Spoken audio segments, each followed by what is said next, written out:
추억을 많이 공유하게 됐고 친구들이랑 아무래도 그때 싸이월드 통해서 연락 많이 하고 인연도 많이 쌓고 지인들 근황들을 많이 봤고요. 그리고 다이어리나 이런 글들을 많이 썼었고 그리고 사진을 많이 공유했었고 그랬었습니다. 네, 저도 참 좋아했었는데요. 사진도 올리고 일기도 쓰고 친구들과 소통하던 인터넷 공간, 바로 예전에 국민 SNS라 불렸던 싸이월드 얘기입니다. 네, 1세대 SNS로 한때 가입자가 3천만 명이 넘었던 싸이월드가 현재는 접속이 차단된 상태가 됐습니다. 많은 분들 좀 아쉬워하시는 것 같아요.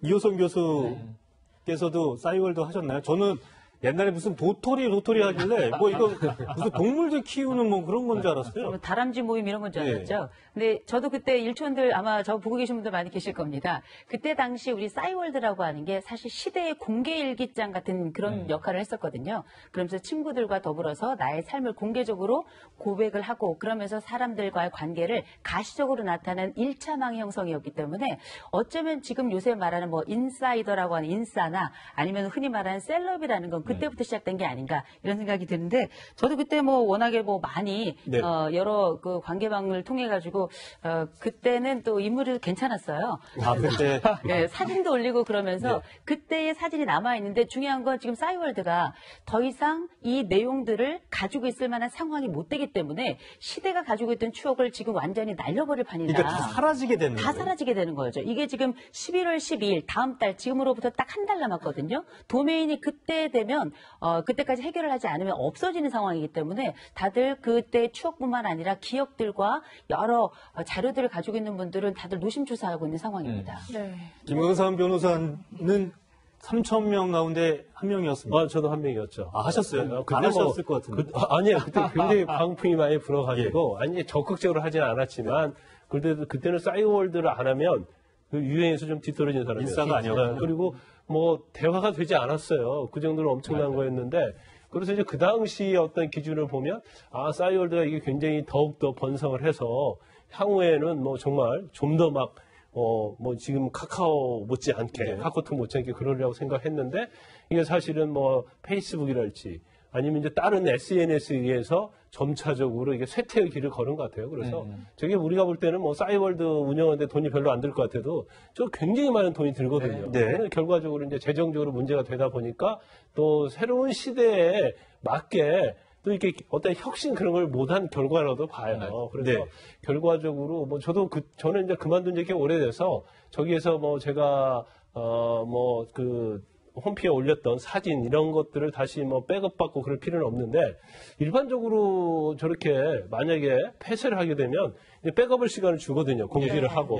근데 만약 그런 게 없다고 한다면 저기에 정말 많은 자료를 올렸던 사람 입장에서 보면 굉장히 황당할 수 있죠. 제가 계속 얘기하려고 했던 이유가 제 20대 시절이 몽땅 다 들어가 있는 게 바로 싸이월드 미니홈피인데 김민재 앵커도 굉장히 적극적으로 했죠. 네, 그래서 사실 그때만큼 열심히 했던 때가 없었던 것 같아요. 그래서 지금은 SNS를 잘 안 하지만 근데 문제는 그 추억의 그 저장 공간들이 이제 곧 사라진다고 하면 이건 참 어떻게 해결을 해야 될지 고민들이 많으실 것 같아요. 싸이월드는 왜 이렇게 된 거예요? 그때? 곧 사라진다고 하면이 아니라 이미 사라진 상태로 저는 추정합니다. 왜냐하면 최근에 접속이 안 되는 게 확인됐어요. 도메인으로 들어가면 오류예요. 이 싸이월드 도메인이 11월 12일에 끝나는데 연장될 것 같지가 않습니다. 그럼 사실상 지금 자기 백업할 수 없죠. 김 변호사님 말씀처럼. 왜 이렇게 됐냐면 정말 제가 사회생활 할 때 최대로 선망하는 회사였거든요. 싸이월드가. 아이러브 스쿨도 그 이후에 생기고 동창 찾기 열풍도 불었고요. 그런데 문제는 2009년부터 우리나라에 이 스마트폰이 들어옵니다. 그 전에는 피처폰이었죠. 이 폴더폰들도 많이 썼고. 그런데 스마트폰이 이제 손안의 컴퓨터가 되면서 모바일로 모든 걸 검색하고 접속하고 사진도 요즘에 다 모바일로 올리지 않습니까? 음악도 모바일로도. 그러니까 PC 앞에서 예전에 이 미니미들을 데리고 자기의 미니 홈피를 관리하던 그 행동 패턴이 걸어다니면서 다 손쉽게 하는 걸로 됐는데 국내에서 모바일 SNS에 뒤처졌어요. 그러니까 싸이월드가 3,200만 명이 싸이월드에 가입해 있다는 건 영유아와 노인 빼고 다 싸이월드에 들어가 있었다는 거예요.